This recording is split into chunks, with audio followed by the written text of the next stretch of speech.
it seems. So hi there. Welcome to Community Poetry right here at Half Price Books.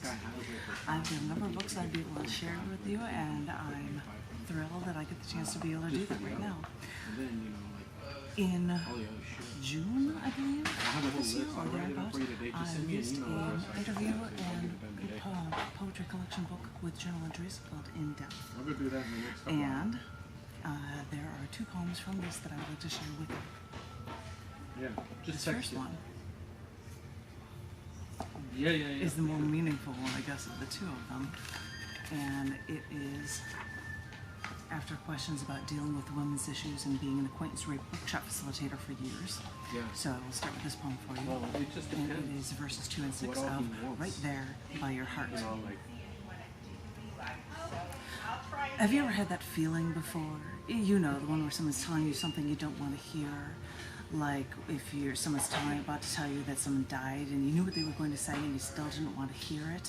Or if someone did something you didn't like when you were little and the kids at the bus stop shot pebbles and spitballs every day because you were smart and you still had to go to the bus stop every morning and just try to ignore them.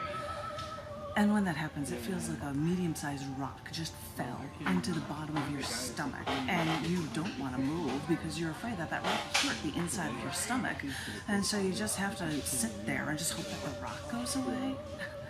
Or else you get that feeling in your chest, right between your lungs. It feels like someone is pressing on the bone there, right there, by your heart, and you've got to breathe, but you're not going to be able to take that pressure, that force, any longer. I don't know how many times the idea of seeing him went through my mind. At least once a week, I'd imagine a scene where he'd confront me, and I'd somehow be able to fight him back, to show him that he didn't bother me anymore, to show him that that rock wasn't there anymore, to be able to somehow prove that I wasn't a victim anymore. I was a survivor. You see, that's what they call it now, a survivor, you see, because victim sounds too trying for someone who's been raped. So I keep saying I'm over it, but I keep imagining Mark all over again, not raping me, but following me on the street, coming to my door with flowers, or sending me a Valentine. But once, when I saw him walking through or out of a record store as I was walking in, that rock fell so hard right there, and I thought I was going to be like sick right over by that cash register right there, by those metal things that beep in the doorway that when you try to take merchandise out of the store. You know what those things are. I just can't think of what they're called. But if I did that, if he saw me did that, then he'd know he'd be still winning to this day. How many years has it been? How many years since he's done this to me? How many years has I been wanting to fight him since I've been feeling that rock in my goddamn stomach?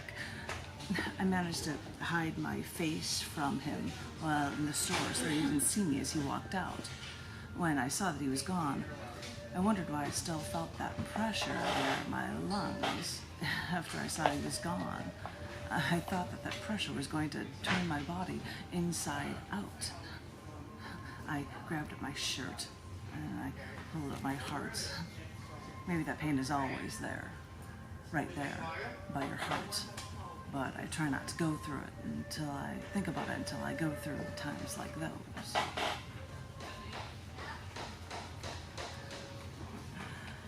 I'll give you one more on a lighter note, I promise. But it's another women's issues one, because it was following interviews talking about how many things you deal with dealing with sexism and the like. So this one is from this book, and it's called Scratch the Surface. You don't have to pull out the book for men to know how men degrade the weaker sex, or even assault women with the English language. Hey, they can try to make it sound nice. Think of it as a compliment to call us a honey, a fox, a pumpkin, their cougar, or even a hot chick. But if calling us fruit or animals is too degrading, I could still be your baby. I could still be your girl. I mean, calling us less than an adult could still degrade us. But I get furious when I'm wearing a tank top, you know, because it's hot outside, and a semi or a truck honks their horns. I mean, what are they honking their horns for in the first place? Is that supposed to be a compliment? Are they just too busy blowing their big horns to try to show off their big rig? I thought the book for men covered all of the bases, even with sex in terms men could understand. Banging, hammering, nailing, screwing, scoring. But I was in the car because it was warm. I was wearing a tank top. Again, a truck driver's sexual turn on. And so I got honked at by a semi-driver while sitting in the car going down the highway. And that's when I heard of one more term for women. Someone informed me that after the truck horns blare, the truck then driver, and he'll actually radio ahead to other semis and tell them the color, make, and model of a car with a good-looking seat cover.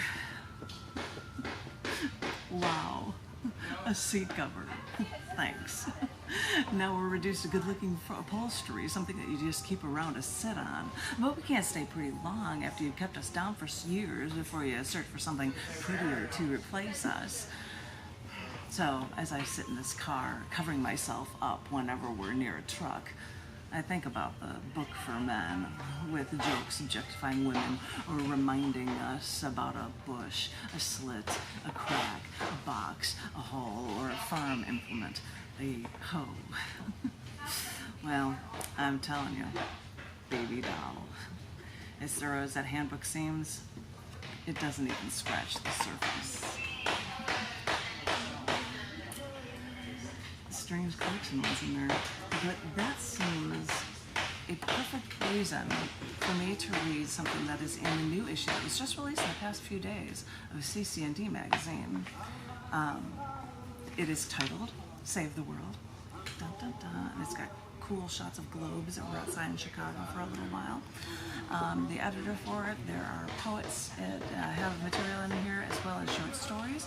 But I am going to share with you the Me Too section, the little two-pager that I had in the back of this book that was like the Lunchtime Poll Topic, which is a section that says, we're going to talk about current relevant issues of the day. So if somebody says something about politics or gas prices or something local and relatively modern versus a philosophy section that would be covered in here. And I was told to write this after I received a letter, so this is called Weighing on My Soul. I worked as an acquaintance group workshop facilitator for a number of years, and I did this a number of years ago, and periodically after the fact I would get phone calls or messages from people who knew that earlier work that I did to either console people or to give guidance to other women. And over the years, I would hear terrible stories, all third hand, but knowing they were from a real person, it just puts a little weight on my shoulders too, weighing on my soul too, hearing so many stories over so many years. I told my husband that I recently got a letter from a woman who I knew years ago, back when I worked at the University Acquaintance Rape Workshop Group, and the woman tried to feel better years after being raped by a man that she was dating. After everything she learned because of the rape and her fight to overcome it, it ended up making her a better person. And when I explained this to my husband, he told me that I should publish this letter. I didn't want to do that. I didn't want to do this to the woman, and I didn't think it was a good idea, but he explained to me that there may be women out there who want to hear that they can be strong again, and this letter may be the impetus that they need. I got in touch with her, and she said it was okay as long as I left information out about her name and anything, so I hope this helps. This is the letter. Dear Janet, hi there. I know it's been forever since we talked, but I remembered how back at U of I, you doing acquaintance rape flyers, ads, and workshops, so I hope you don't mind my writing this to you. I couldn't think of anyone else I could share this with, though. Something that's occurred to me the evening of the anniversary of the day I was raped. Yes, I remember it. How could I forget? It's been years, and I've grown a lot since that night. I could talk about how I was young then. I could talk about how I didn't know how to stop what was happening to me, but that would be more victim blaming, wouldn't it? So what I did want to say is that for the first time in years, on this one day, I wasn't angry. All I could think was that even though what I went through was terrible, even though I spent years crying about what happened to me, it occurred to me that if this didn't happen to me, that if it didn't force me to learn about sexism so firsthand back then I might not have worked as hard in my life to be as strong as I am now. I'm not saying that I'm glad this happened to me, far from it, but if I remove all the bad elements of my past, I might have ended up becoming a totally different person from who I am today. I believe that I've gained strength from the battles I've had to fight because of this, and for the first ever of all the anniversaries of this rape that had happened to me, I have to say that this bad thing helped me grow. I might not like the person I'd be today if I didn't have this terrible thing happen to me or change the way I think. I don't know if what I've written makes any sense. For some reason, though, I wanted to share it with you. It's so easy to dwell on rape because the memories are so powerful and consuming for so many years. As I said before, if I remove that from my past, I unravel the tapestry of who I am. If I like who I've become, removing that might make me someone I wouldn't recognize and someone I'd rather not be. I included that at the end of cc&d because I used to have acquaintance rape material throughout, and I wanted people to feel that they can grow from it. And so I hope that letter helps people. I really do.